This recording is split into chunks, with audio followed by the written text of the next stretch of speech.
It's all about Knight Rider when I have the huge pleasure of talking to Knight Rider second unit director, stunt coordinator, and stuntman Jack Gill. For this conversation, we've picked some of the most memorable stunts, and Jack will tell us a lot about how they were done. So enjoy this conversation with stunt legend Jack Gill. Hello, Jack. Hey, how are you? I'm fine, thanks. How are you? I'm good. Everything's good. Yeah, great. I'm so happy that you had the time to do yet another talk about your stunt work on Knight Rider. I think this is such a great setting with the scenes that you and I chose, and yeah, so I'm sure that it's gonna be great. Oh, good. Yep. Okay, great. Then let's hit it off, Jack. It's so wonderful to have you here again and talk about this show. Knight Rider had its 42nd birthday yesterday, but it's this hobby is still going strong. A lot of people building their own replicas, and now we all love to hear about the behind the scenes, about how was the stunts made. So let's play the first scene here. And I might start by asking you, did you have anything to say in regards to this being General Lee, or at least a copy of General Lee? I mean, the whole time I was on Knight Rider, everybody knew that I had come straight from Dukes of Hazzard.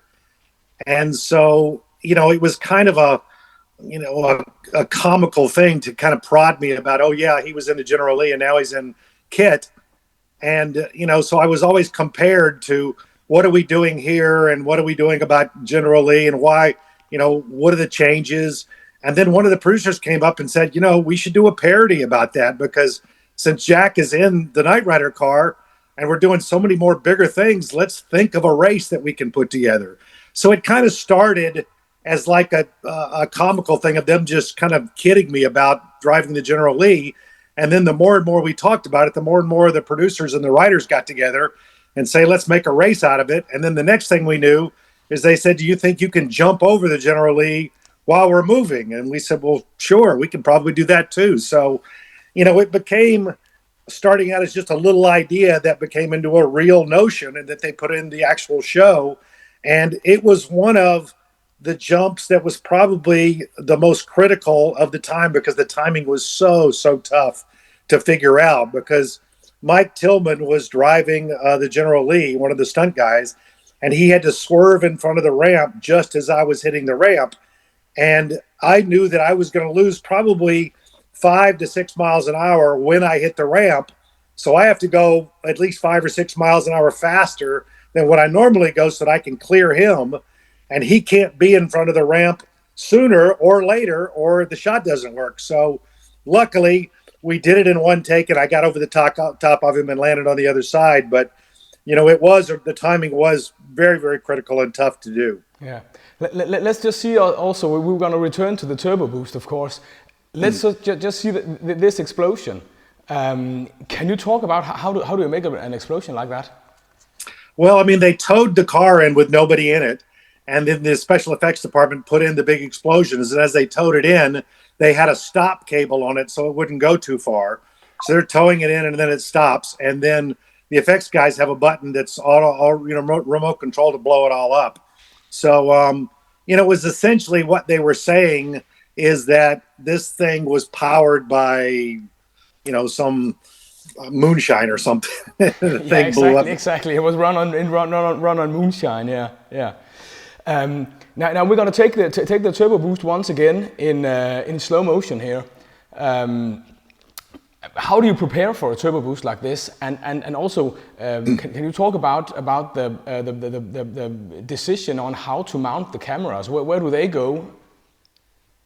Yeah, I mean, a lot of this was a place called Templin Highway that we shot on a lot. And it was a long straight road that really wasn't traveled much up in, it's near Valencia, California. And, it takes us from the studios. It's probably a 45-minute to an hour drive from where Universal Studios to get to this area. But once we got there, we have complete control of the street. It's long and straight. And we did a lot of stunts out there. And so setting the ramp up, when we set the ramp up, we did a thing with putting a mirror next to the ramp and tilting it down a little bit. So when the camera sees where the ramp is, it's looking at a mirror, which is reflected into the pavement. So you can't really see the ramp, which was a great idea. And once we did that, we had to do timing runs.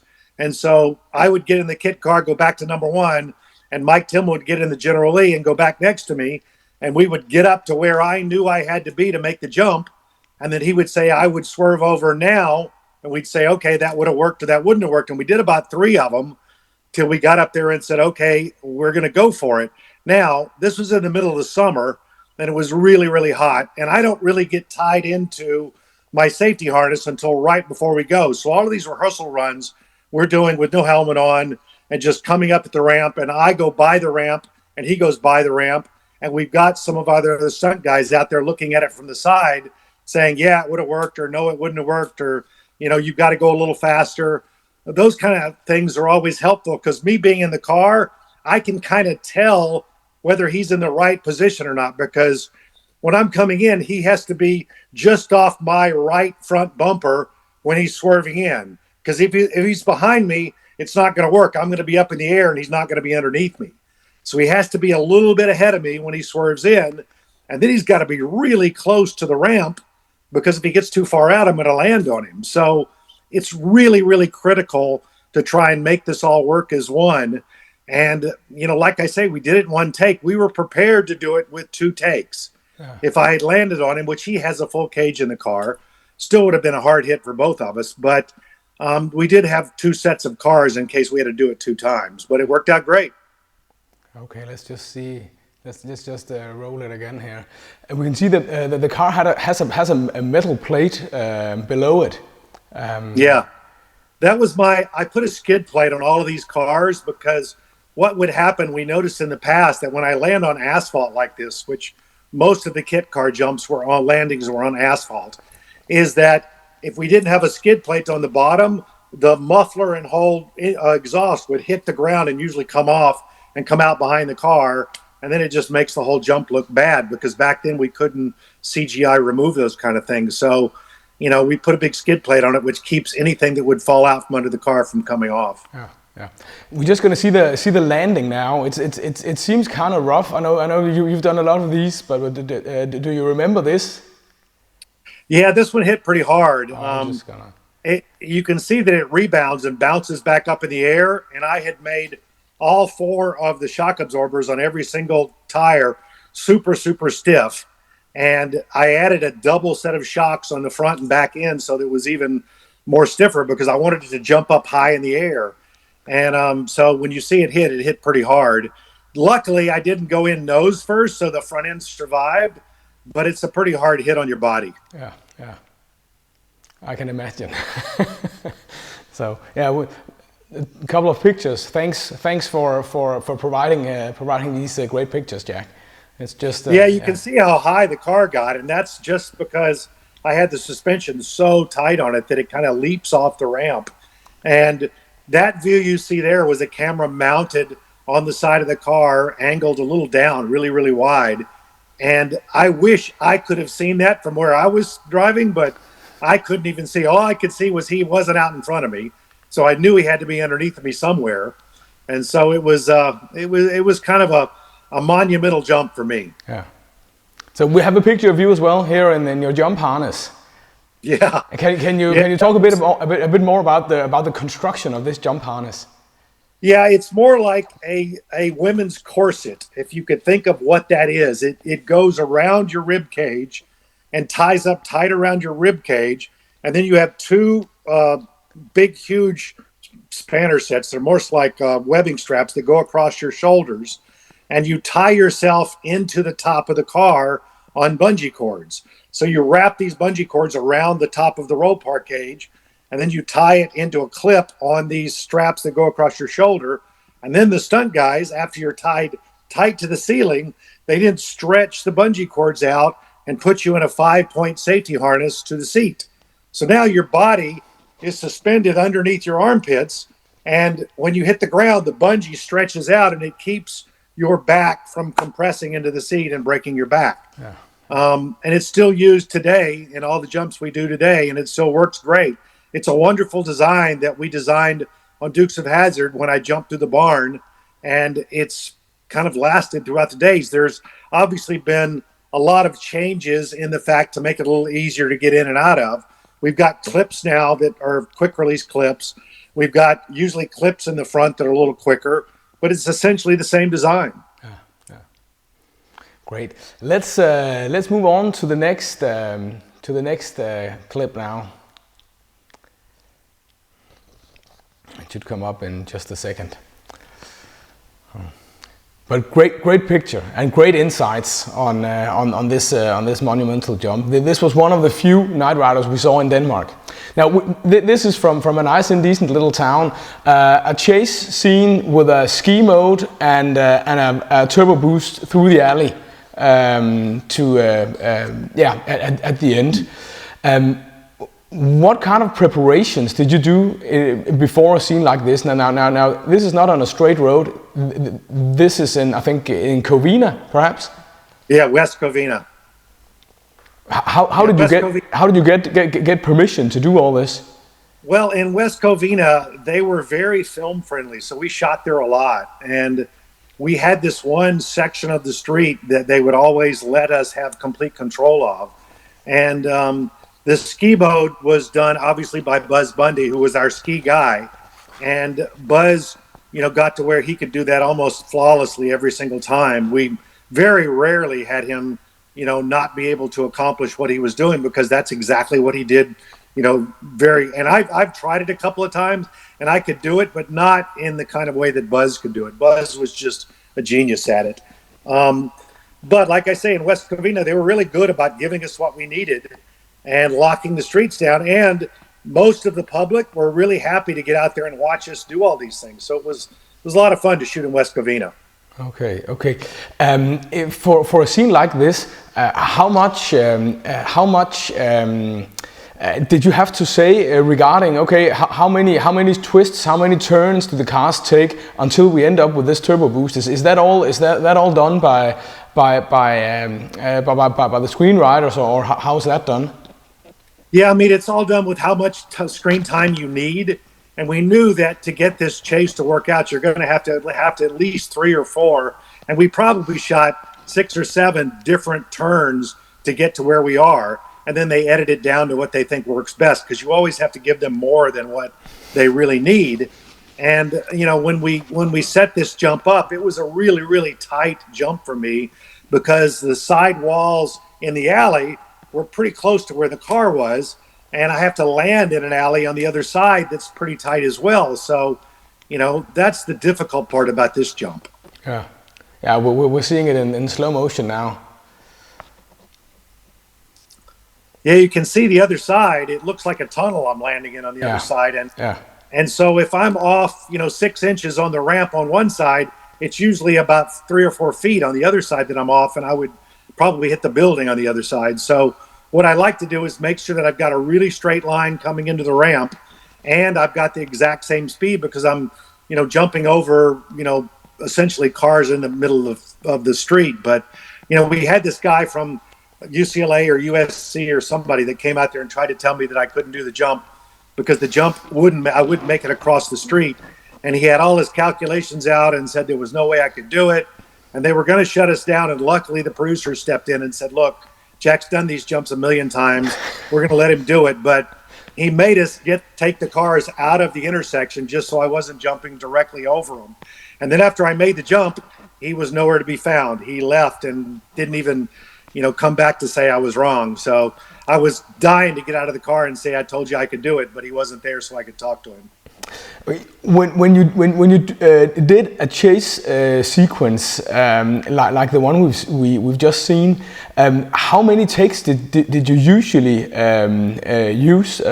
Because I imagine that's you have to have the cars going by with cameras mounted. You also have to have the cars going by without cameras mounted.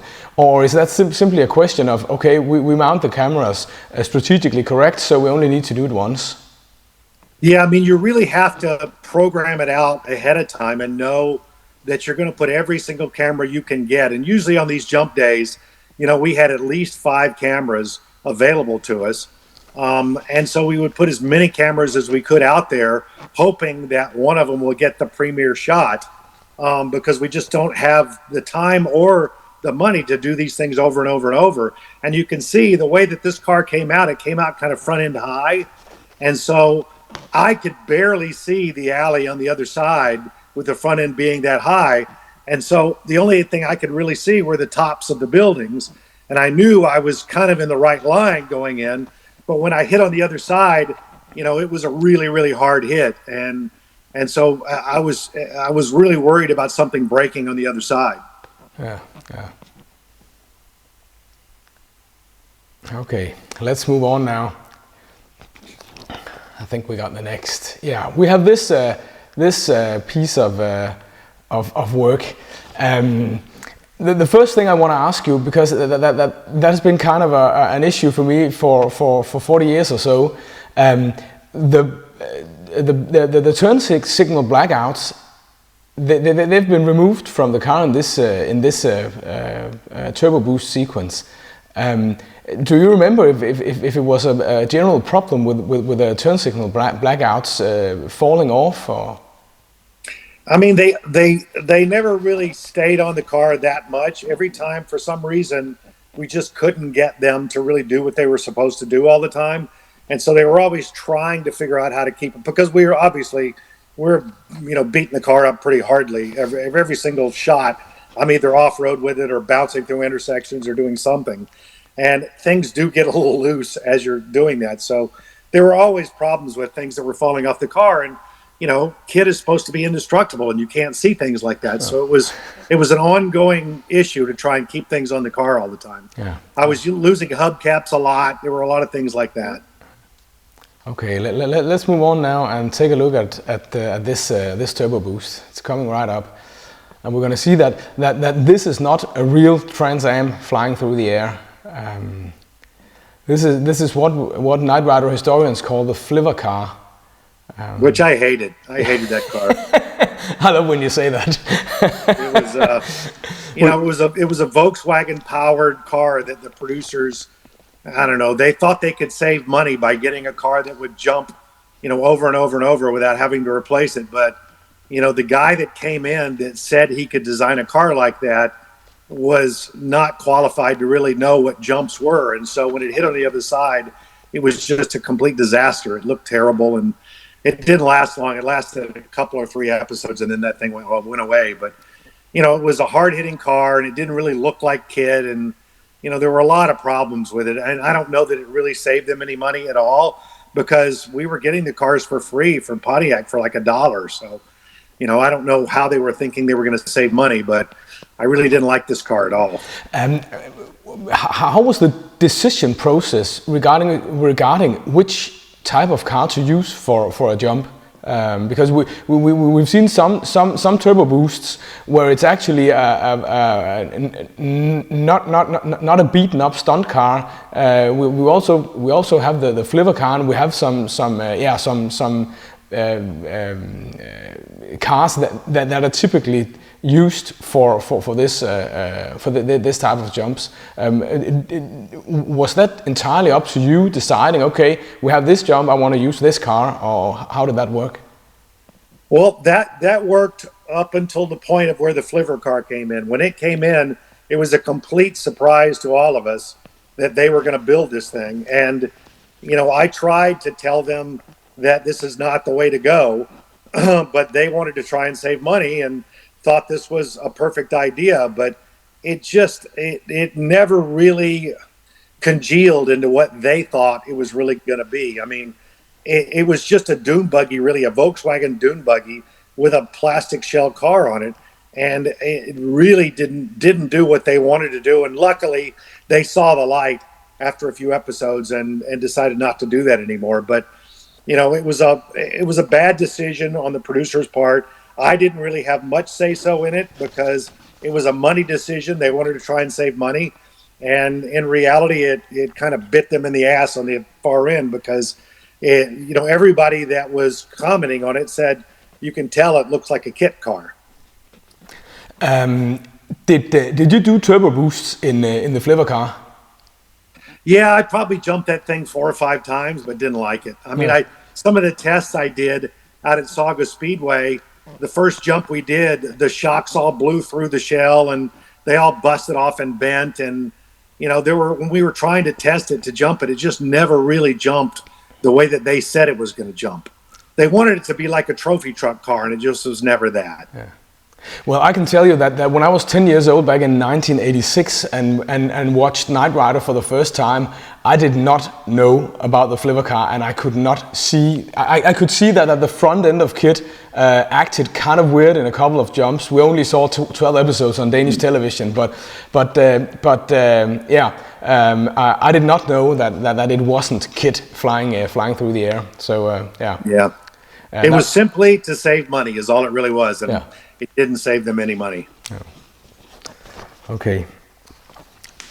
Yeah, we just get a couple of more examples of the Flivver car and how it. These are a couple of outtakes that didn't make it to the show. Yeah, you can see how the front end just kind of bows and moves around. I've never seen pictures. That's always surprised me. We have a picture of David.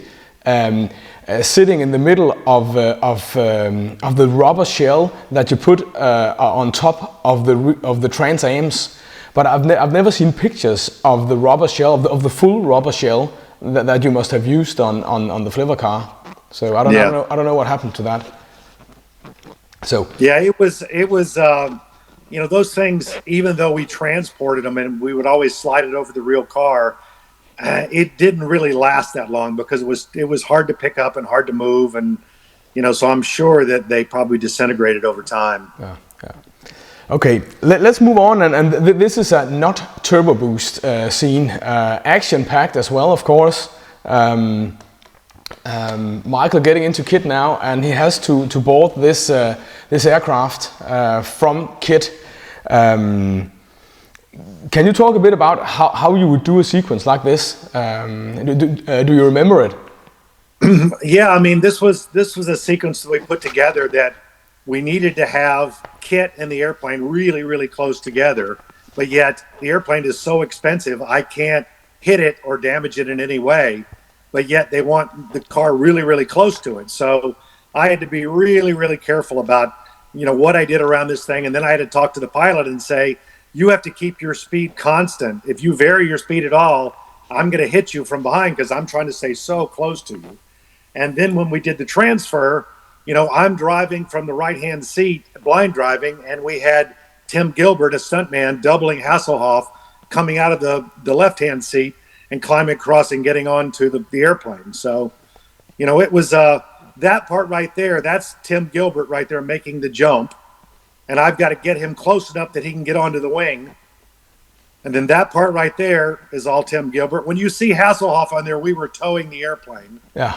And then he's got to climb across and then, get onto the actual tail section and fall onto the car. And, those shots were really hard to get right there because we're going so fast.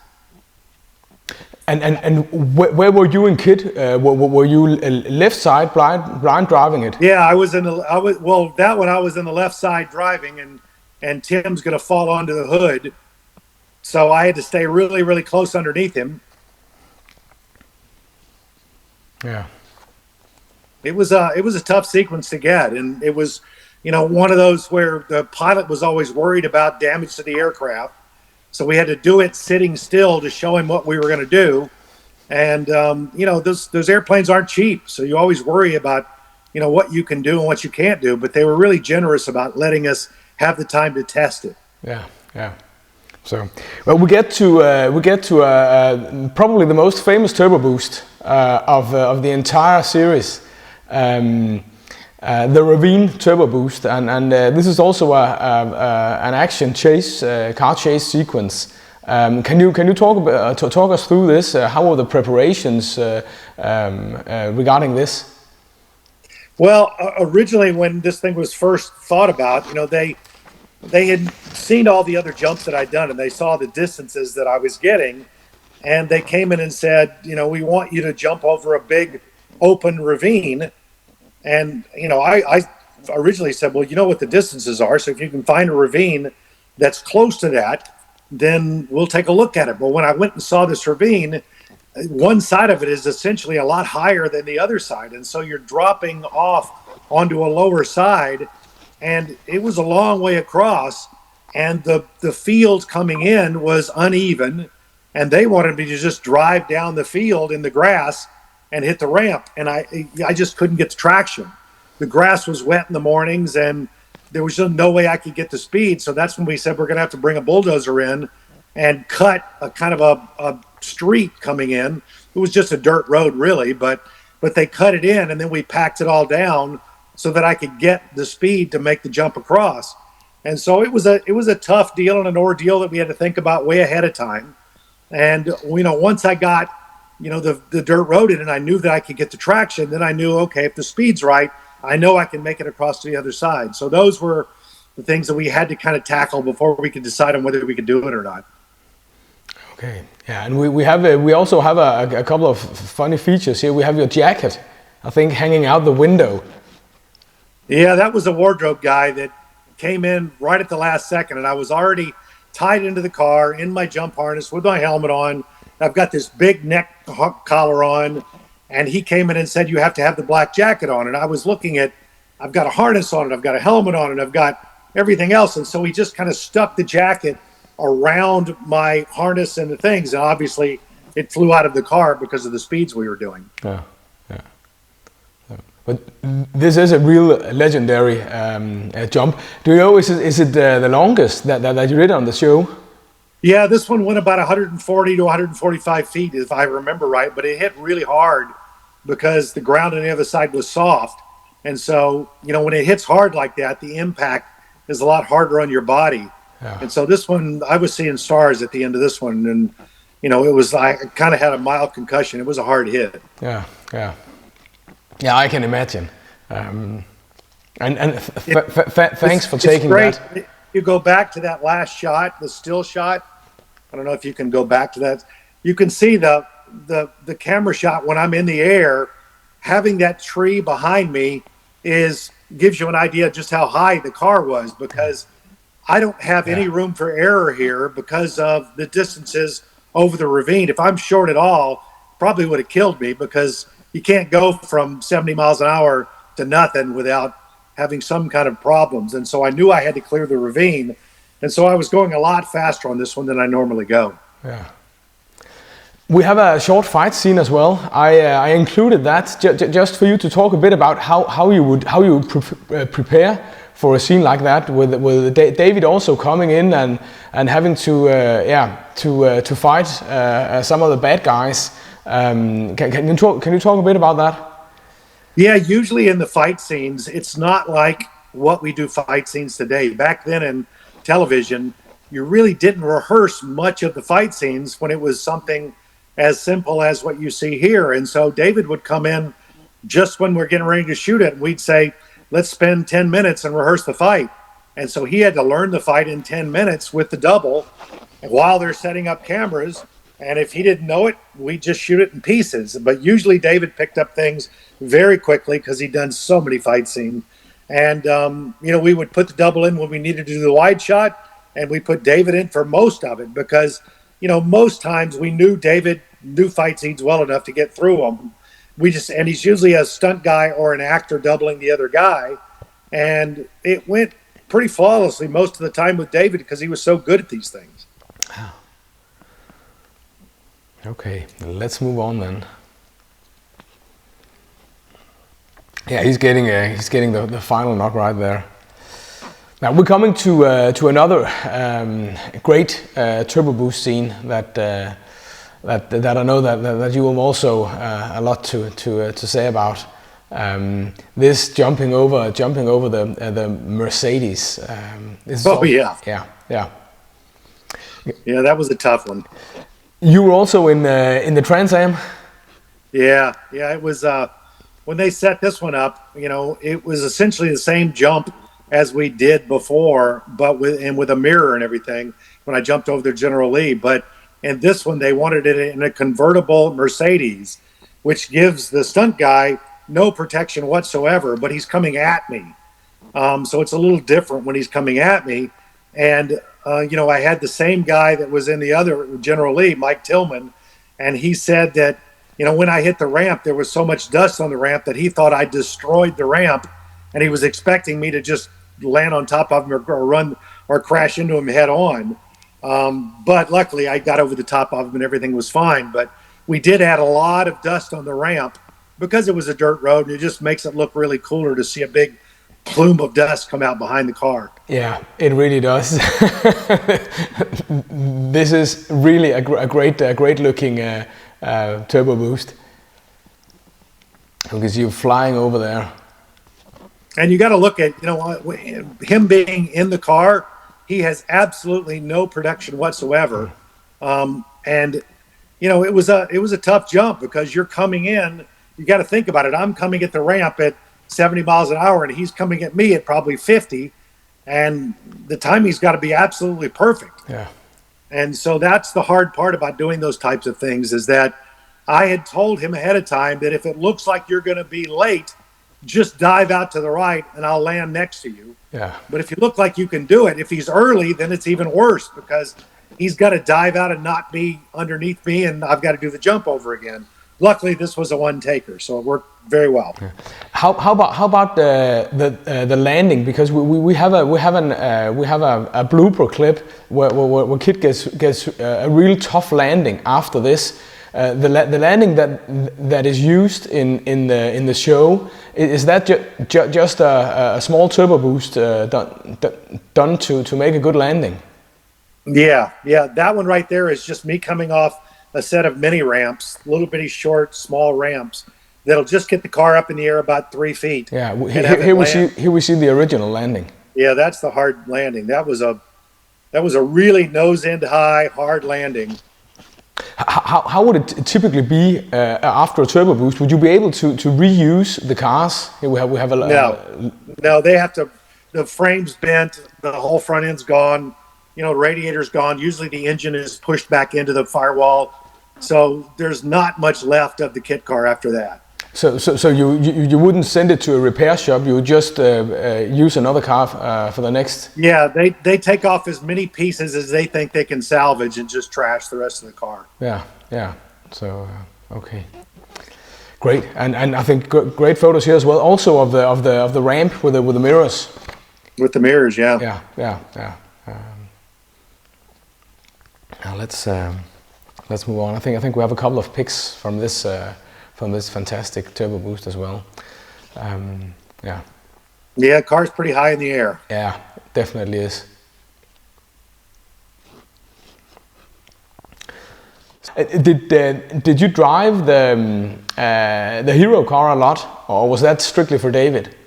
I drove it, usually once every episode I would do something in the Hero car.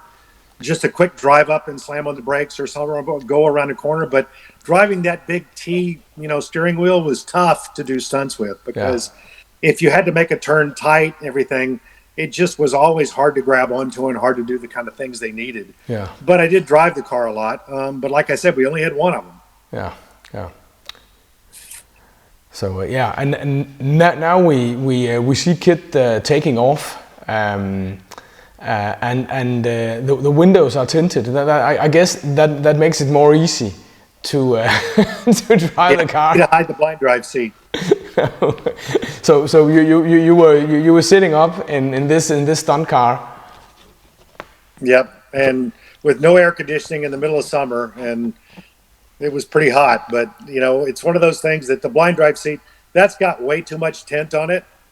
I think they went away from that after a while because the tint was so obvious. Yeah. But once they found out the blind drive seat worked pretty well, they went away from the tint. Yeah. And it did. We're gonna see some scenes as well where you are, where Kit is moving fantastically with on auto cruise. So now we have the jump. This is also a very long turbo boost. Yeah, the construction site was a really long one as well, and it was a tight alley again. They tended to like the way the look of these tight alleys, and so we keep getting the location guys coming up with these things that were at least this one there, when I got to the other side, it had some dirt in there and it wasn't as hard a hit as I expected it to be. So it just bounced a lot. Yeah, yeah. Did you have anything to say regarding the site of the stunts? Were there any instances where you could say, this I cannot do here. I can do it on another site, but I can't do it here. Yeah, I mean, there were a lot of times where they would take me. Usually I would get to scout the locations a week before we shot them. And so I would go off on a day that was, that had very little action in it. And I would go off with, the director of the next episode, and we would scout these locations. And usually he'd say, here, we have 3 different jump sites. Which one works best for you? Yeah. And I got to pick whichever one I think would give them the most bang for their buck. And, usually this one was really good because when they were going to set up the construction site, I loved the flow of the trees around in the background. And I loved the fact that it was colorful. And, sometimes you had to just take what they would give you. But most of the time they would give you some suggestions as to what works best for you and what can you make from one side to the other, because we just didn't have a whole lot of time to set all this stuff up. No. And so you had to kind of do it on the fly and do it as quickly as you could. A lot of this was about how much run up do you have? Yeah. Can you get the speed you need to make the jump across the other side? And so that had a lot to do with it. So we're coming to another fantastic scene. First of all, an auto cruise with Kit being blind driven, and then we have a guy flying out of this balcony. I don't know if you know the guy. No, this was the one that I hit really, really hard. It was a hard one on me because we put we put the Kit car up on a car carrier, a two double stacker car carrier. Like cars are parked on the bottom of the car carrier, and they have another level where cars are parked on the top, and we parked that in front of the building, and then we shot over Kit from a side angle and made it look like Kit was on the ground. And then we put the airbag behind the car carrier, and I landed in the airbag. But the director kept saying, I can see that your body is laying back as you go to hit the airbag, so I need you to land feet first.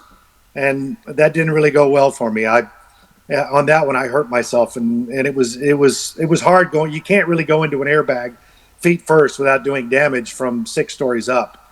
So, the first couple of takes I did the jump into the bag, I landed on my back, which worked great. But this one, you see, I go past the car feet first, and I hit pretty hard. So yeah. I didn't really want to do that one again. No.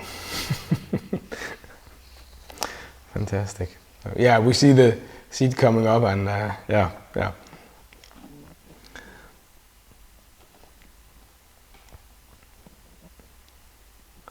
Yeah, that's just David jumping in from about 3 feet above the car. Yeah, of course.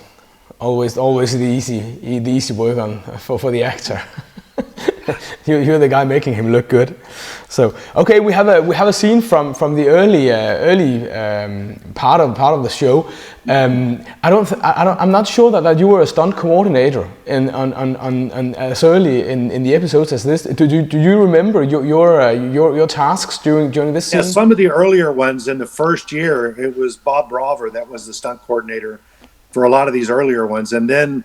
Like for that, we were shooting out at Indian Dunes and Valencia for a lot of the explosions and a lot of the fire stuff. So, those kind of things took place early in the show. And it was still, we were trying to get a feel for what Kit could do and what Kit couldn't, and how much we can really get away with without blowing the car up.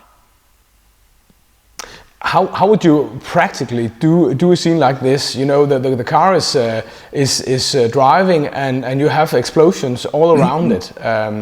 Have you never experienced a problem and an explosion going off right where the car is? Yeah, I mean, we had to find out how well the car was sealed even from underneath it, and from in the door wells and on the windows and everything, because these were mostly gasoline explosions, with a thing called naphthalene, which is kind of a sticky substance that when it blows up, it sticks to the car and gives you a nice big orange flame. And so, we had to check out the car way ahead of time and make sure that the fire couldn't get to me on the inside. And I had a fire extinguisher in the passenger seat in case I did get fire inside the car, but luckily it was sealed pretty well. And the guy you see inside the helicopter that's shooting at me, he's a stuntman named Alan Gibbs, who was very, very famous in the stunt world. And he doubled Burt Reynolds on a lot of his stuff in Smokey and the Bandit. Okay. And so that guy was a very, very famous stuntman that worked on Knight Rider. Okay. So yeah, we have Michael getting up here. In a scene like this, where we see Michael getting up, I would guess that the car is being towed here. Yeah, when we're doing this shot, I did a lot of blind driving with Hasselhoff's double. And I can't remember whether that was Tim Gilbert or someone else, but I was blind driving the car there. Yeah. As they made the transfer. And then when you see David do it, we're towing the car. Yeah, of course, yeah. Yeah. Right. Yeah, and we still have a lot of shooting, and a scene like that up in the helicopter. Would that take any different kind of preparations from a fight scene on ground? Yeah, I mean, with the helicopter stuff, we did a lot of stuff testing just ahead of time to say, show us what you can do with nobody in it and nobody around, and we'd clear everybody out in a way, and we'd see what the helicopter pilot could do for us safely, and then we'd say, okay, here's where we can put cameras, and here's what we can do, and here's where the guy's going to fall out. And so that was something that you had to set up ahead of time and see what. And I wish I could remember the name of the helicopter pilot. Do you remember the name of the helicopter pilot? No.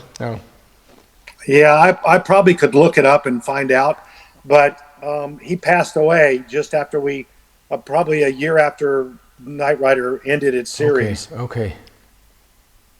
Yeah, but every time you did a stunt scene with a helicopter, would that be a new helicopter pilot coming in that you would have to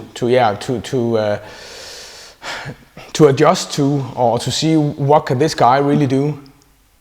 No, I mean, we would always bring in the same helicopter pilot that we used on every single one of them. So, I was always using the same guy because I trusted him. And let me look up real quick and see if I can remember what his name was.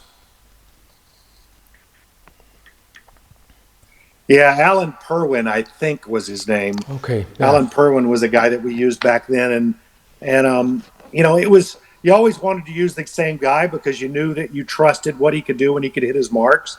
And, when you see a shot like that with a helicopter being completely out of control, you have to be really, really careful about, where he goes and how wide the spinning is. And if he loses control of the helicopter and you've got guys in the water, that's even more difficult. So, of course. Back in the early days of Knight Rider, we were still doing really radical stunts. And so it was tough to try and put it all together, to be safe for everybody. Yeah. Okay, let's move on. Here we have another jump above another car, and yeah, this is also a close one. I don't know if you remember this, flying over the Chevy. Oh yeah. So this one was one where I was directing second unit and the stunt coordinator, and I had my brother do this jump, Andy. Andy came in and did this jump, and this was tough because of the dust. The dust was so heavy. It was hard to see anything, and we wanted him to jump over the car, and he had to land right in front of him. And oddly enough, we had Mike Tillman in the car in front of him again because he jumped over Mike for so many times. But Andy had to drop this car in before the electrical wire. So it was a really tough timing thing, but it absolutely worked perfectly. And Andy did a great job, and Mike did a great job, and it was a one-taker. Can you maybe talk a bit about the change in your role during the show, going from being a stuntman to being a stunt coordinator and also second unit director? Can you talk a bit about the different tasks in those? Yeah, roles? I mean, when you make the transition from being a stuntman to the stunt coordinator, you have to understand that now you're not only handling just the stunts that you're involved in, but all the stunts in the entire show, and you have to protect the crew as well as the cast. And so, there's a lot more stress involved in it, obviously. And you have to understand that you're not only coordinating everything around you and those stunts, but every other character in the entire show. So it's a lot more to try and, do at one time. And then you have to add on that I was the second director as well, which is the action director. So they would have a completely different crew that would go out and shoot all the action. And so I have to talk to all the camera people and my cameraman and everything and tell them where to put cameras and how to place them to capture the best angle for the stunts. And it's a lot to do. And that's one of the reasons I brought in my brother Andy to try and drive the car, because I just couldn't do all those things all at once. And Andy came in trying to relieve some of that pressure and drive the car for me. So, it was a tough thing to do. And in today's world, they don't really allow you to wear all three hats, to be a stunt man and stunt coordinator and stunt double all as one thing. You have to pick one and just do that job. So back in the 80s, we could do all three jobs, but it was very stressful. Yeah. Okay, we're just going to see Andy's magnificent jump here again. If I can get this to work, Yeah, this was the timing. This was probably one of the most difficult timing tasks, because there is a real electrical wire out there in front of the two cars, and he has to land over the car and directly in front of the electrical wire so that the effects can set it off. And, you can see how close it is, because he literally is just over the top of the car when he hits in front of him.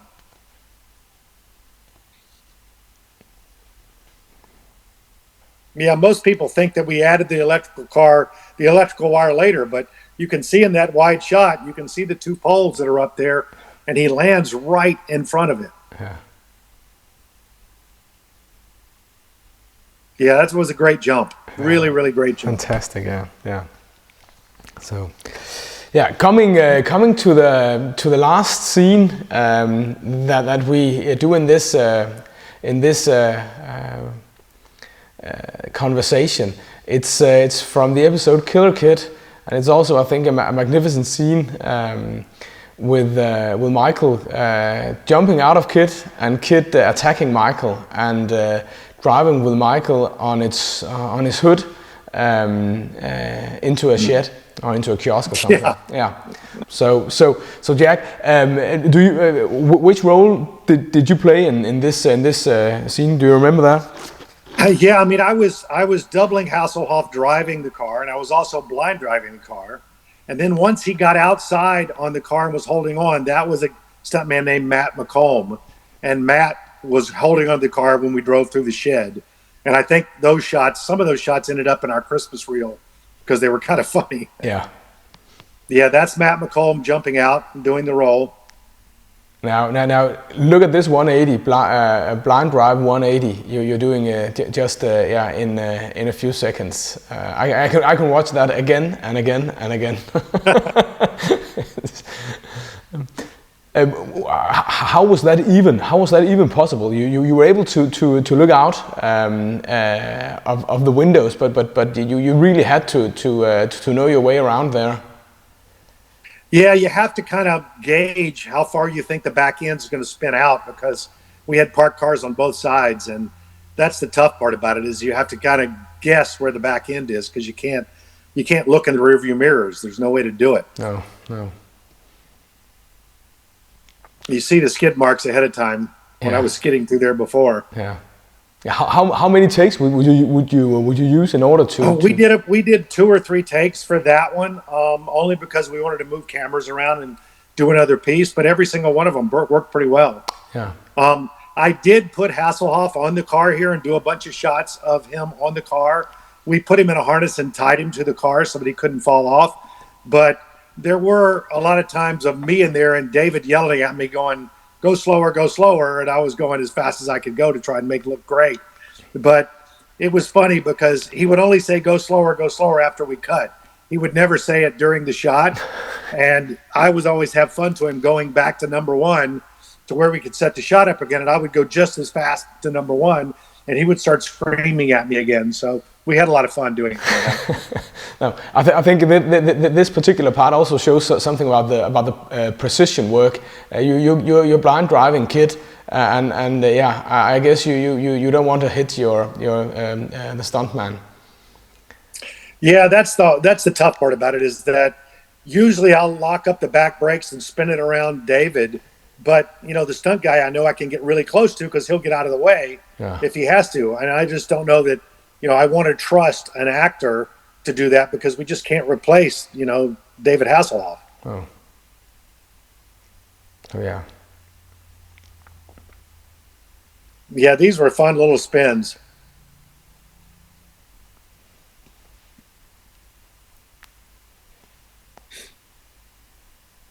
And we have you coming jump going through that into that parking lot. The bounce was pretty harsh, and I had done it with the stuntman, and then David said he wanted to do it, and I said, we can't come in at the speeds that I came in with the stunt guy, because your face is going to hit the windshield. So we'll do it slower with you. But the stuntman is really taking some tough beating. Yeah. Yeah, and we got him going into the shed here. So, what would a shed like that be made of? What type of material? It's lighter plywood. It's still wood. It's still plywood, but it's thinner plywood, and we don't have any nails in it. We hot glue it together so that the nails can't stick the stunt guy. And it's still wood, and still wood gets splintered and can hurt you, but luckily there's no nails, and there's a heavy roof. All that's taken away, and there's just a lot of lightweight stuff in there that we crash into. Yeah. Okay, we end off with a couple of pictures of the inside of the cars. Can you talk a bit about what it is we see here? Yeah, that's the extended steering wheel. We had to get that back there when I'm blind driving so that I could grab on, and the pedals have a big extension on them as well. I kind of had to shift it into gear and into reverse. I could always get to the shifter without having to put any extensions on it, but I had to have these extensions on the steering wheel and on the brake and accelerator pedal, because there was just no way to get to them. Oh, yeah. We'll just move on there. It looks like there's a lot of dust on the inside of the car. Like, yeah, it does. It does. I crashed through the wall or something. Yeah, when you're a fan of the show, I have people coming up to me when they see my replica, asking, is this one of the real cars? And of course I say, no, it's not. But I don't think many people realize how beaten up the cars were, even the hero car. So yeah. Yeah, they did. They took a beating. It's hard to even, when you think about what the audience sees and what I'm driving, is usually what I'm driving is something that, has probably been a stunt car for an entire season. And so it's pretty beaten up on the inside because of all the things we've done. Yeah. So, yeah. Here we also have a stunt car. I think this is the right hand blind drive car, and we get it from a different angle in the next picture. So we can really see all the work being done on the right side of this car. Yeah, and I had an adjustable blind drive. That telescope you see over there, I could drop it down to just above my thighs, so that any side angle you couldn't see my steering wheel. So it was adjustable up and down. Yeah. Not in and out, but up and down. Yeah. And you can see up in the top, it was chain driven. You can see the chain that it would go to another chain to go to the steering wheel on the other side. And so it was a 1-to-1. When I turned it, it operated exactly as if you were on the other side. Yeah.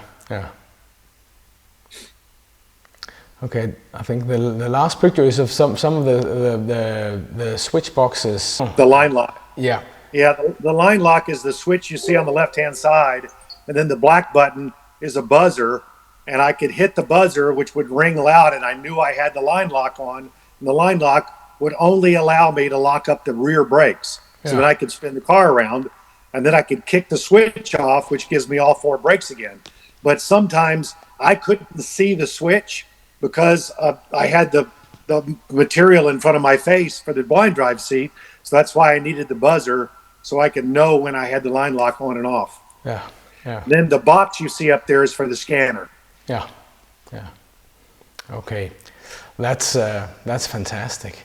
Okay, Jack. Maybe I have a couple of questions before we end this. First of all, any memories regarding problems with the cars not working, and how was the cars to drive? You know, you drove the Dodge in the Dukes of Hazzard. How was it driving a Trans Am compared to the Dodge? Well, you have a lot less suspension than we did in the General Lee. So the hits were a lot harder. The jumps were, they hit so much harder than the jumps I did in the General Lee. And so you had to kind of say, if you can get a dirt landing for me, that really helps. Dirt does help, the compression part of it because it gives a little bit. Concrete just does not give at all.